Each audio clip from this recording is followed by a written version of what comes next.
हमारा कन्याभाई पंचर वाला डीजे जाए दादा जाए डीजे बरोबर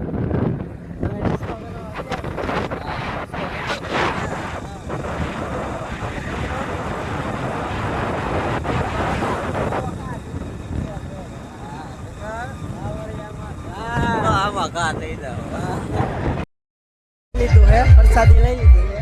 તો આપણે ડીશ મૂકવા જ આવી હતી હાલો હાલા પ્રસાદી લઈ લીધી હાલો બધા આપણે હવે પાણી પી લીધું હે આ બબદા વિડીયો અરે આ પણ હાલો હાલતા રહ્યો એમ કે આ બધું રસોડાનું કામકાજ છે તમને બતાવી દઉં